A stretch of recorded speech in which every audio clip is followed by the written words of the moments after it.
Kalau hidup itu game, mungkin kita semua sebenarnya sedang bermain tanpa ada tutorial. Tidak pernah ada layar pembuka yang menjelaskan aturan mainnya. Tidak ada panah yang menunjukkan, "Hei, mulai dari sini." Tidak ada suara yang bilang, "Kalau begini, kamu benar, kalau begitu, kamu salah."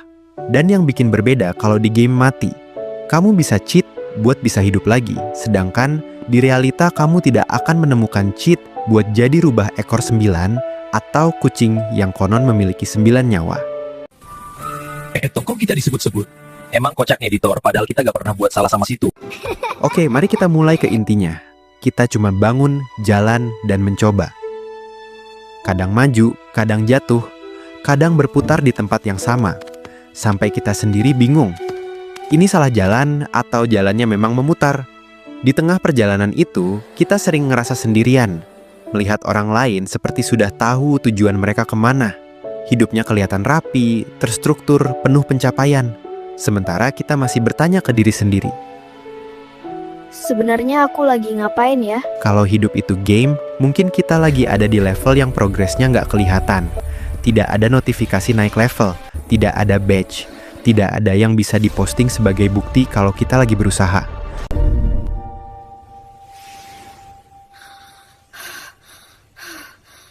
Hari-hari cuma diisi dengan hal-hal kecil yang kelihatannya sepele. Bangun meskipun dalam kondisi lelah. Mengerjakan tanggung jawab meski hati kosong. Mencoba kuat di hari-hari yang rasanya berat tanpa alasan jelas. Tapi justru di level yang kelihatannya biasa itu, kita sedang mengumpulkan skill paling penting. Skill bertahan. Skill menerima kenyataan. Skill tetap jalan meskipun tidak yakin arahnya. Dan mungkin itulah yang sering kita salah pahami.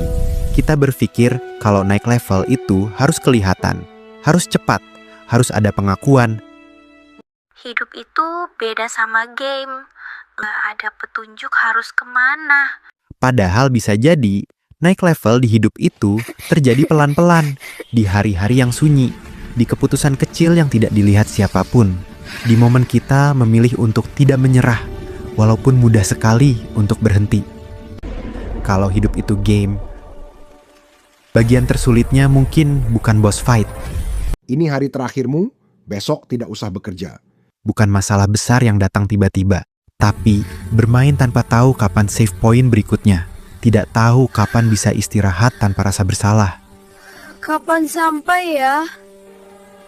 Tidak tahu kapan boleh bilang. Kalau boleh, aku pengen bilang kalau aku capek banget. Tanpa merasa lemah, tidak tahu kapan semua ini bakal terasa masuk akal. Sampai akhirnya kita sadar bahwa istirahat itu sendiri adalah bagian dari permainan. Bukan tanda kalah, bukan tanda mundur. Istirahat itu save point. Tempat kita berhenti sebentar, menarik napas, dan mengumpulkan tenaga untuk melanjutkan permainan kembali. Aku siap.